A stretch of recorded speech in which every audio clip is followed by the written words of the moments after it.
Assalamualaikum warahmatullahi wabarakatuh. Pertama-tama yang saya hormati Bapak Poltak Sitompul selaku dosen pengampu di mata kuliah Manajemen Perbankan. Saya Delia Faradila dari Prodi Manajemen.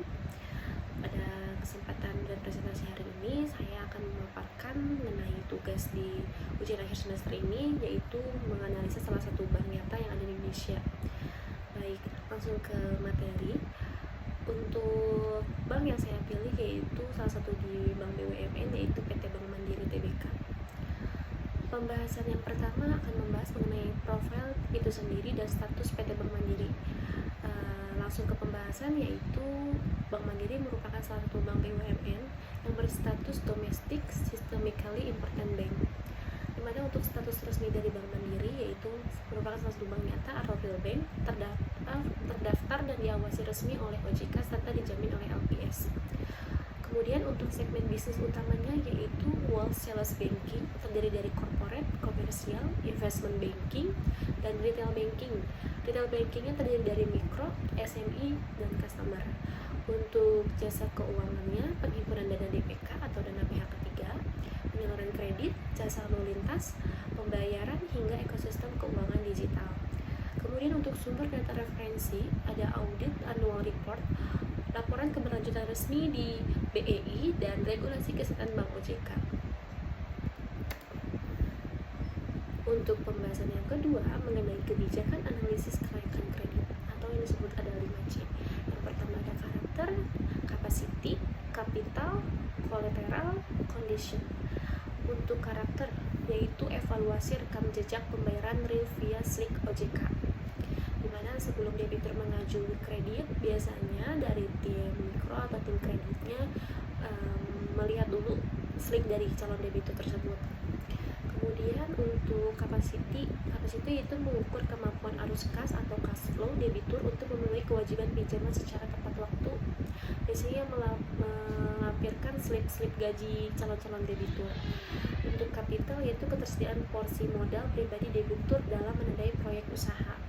Kemudian kolateral yaitu penilaian agunan atau jaminan yang akan diagunkan yang marketable sebagai second line of defense. Kemudian untuk condition of economy yaitu menganalisis mendalam terhadap prospek industri, tren makroekonomi, dan sensitivitas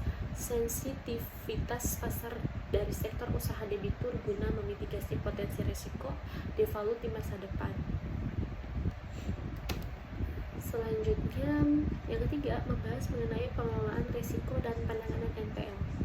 Untuk memitigasi dan penanganan kredit yang bermasalah, yaitu untuk memitigasi risikonya penerapan batas maksimum pemberian kredit atau BMPK dan scoring kredit berbasis AI dan data analisis. Kemudian ada early warning system, yaitu pemantauan ketat pada kredit berstatus special mention yang sudah termasuk ke dalam call 2. Kemudian ada restruk kredit, yaitu penyesuaian suku bunga, perpanjangan tenor, atau penundaan pembayaran pokok. Biasanya nasabah-nasabah yang agak kesulitan untuk membayar angsuran biasanya bisa diajukan secara restruk, jadi perpanjangan tenor juga dan suku bunganya bisa dikecilkan. Kemudian untuk dampak keuangan, mencegah pembengkakan biaya pencadangan atau CKPN, menjaga efisiensi operasional, dan mengamankan profitabilitas berkelanjutan. Selanjutnya, analisis pos keuangan utama. Untuk pos keuangannya ada aset total kredit yang diberikan, ada DPK, dan laba bersih. Untuk aset total, catatan dan trennya pertumbuhan positif secara konsisten, makna dan implikasi kesehatan banknya yaitu mengindikasikan ekspansi bisnis yang solid dan skala ekonomi perbankan yang semakin kuat. Untuk kredit yang diberikan yaitu didominasikan segmen korporasi dan retail, dan menunjukkan fungsi intermediasi bank berjalan sangat optimal dalam menyalurkan likuiditas. Untuk DPK atau dana pihak ketiga yaitu komposisi kasa, giro, dan tabungannya tinggi. Kemudian untuk makna dan implikasi kesehatan banknya menekankan biaya dana atau cost of fund secara signifikan, menjaga margin bunga bersih NIM tetap tebal. Untuk laba bersihnya mencetak rekor profitabilitas positif. Kemudian untuk makna dan implikasi kesehatan banknya memberikan daya tahan finansial tinggi dan memperkuat struktur permodalan internal bank. Selanjutnya, tentu saja Bank Mandiri ada kekuatan dan kelemahan kondisi secara finansial. Untuk kekuatannya yaitu untuk kasanya atau struktur dana murahnya dominan, dominasi produk giro dan tabungan secara dramatis menekan beban bunga operasional bank. Untuk portofolio kredit terdiversifikasi, untuk penyaluran pinjamannya tersebar secara seimbang di sektor real, defensi, dan korporasi berkualitas tinggi. Kemudian untuk kelemahannya atau weakness dan tantangannya yaitu sensitifikasi makroekonominya.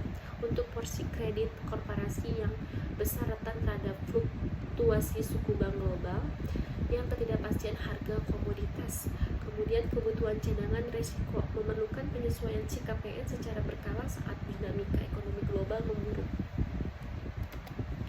Selanjutnya, jika dilihat dari rasio kesehatan modal CAR bisa mencapai 20% sampai 22%. Di sini ada rumus untuk menghitung formula kecukupan modal CAR, di mana CAR modal bank dibagi ATMR dikali 100, minimum regulasi OJK 8% sampai 12% sesuai profil resiko.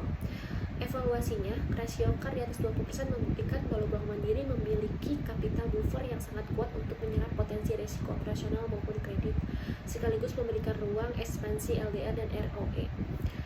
Untuk selanjutnya mengenai digital banking dan platform unggahan. Salah satu produknya banyak sekali, satunya yaitu ada Livin by Mandiri, Kopra by Mandiri. Kemudian juga ada salah satu yang menjadi produk yang diunggulkan yaitu ada Livin Merchant atau Kris. Nah, untuk ini saya mengambil salah satu sampelnya Livin by Mandiri, di mana untuk Livin by Mandiri sendiri data super aplikasi dengan fitur BI Fast, Kris, investasi hingga pembukaan rekening digital secara instan 24 jam. Di aplikasi ini kita bisa membuka rekening secara online, kemudian bisa melakukan reksadana, bisa melakukan pembayaran, BPJS, pajak, dan lain sebagainya. Nah, biasanya ini dipakai untuk perorangan. Untuk nasabah perusahaan biasanya disediakan seperti Kopra by Mandiri, sama saja seperti Livin by Mandiri, tetapi bedanya kalau untuk Kopra biasanya digunakan untuk perusahaan. Untuk Walses Digital super platform untuk pengelolaan cash management, trend finance, dan transaksi corporate. Kemudian untuk dampak dan efisiensi, untuk meningkatkan fee-based income serta menurunkan cost to income ratio dengan rasionalisasi bank fisik.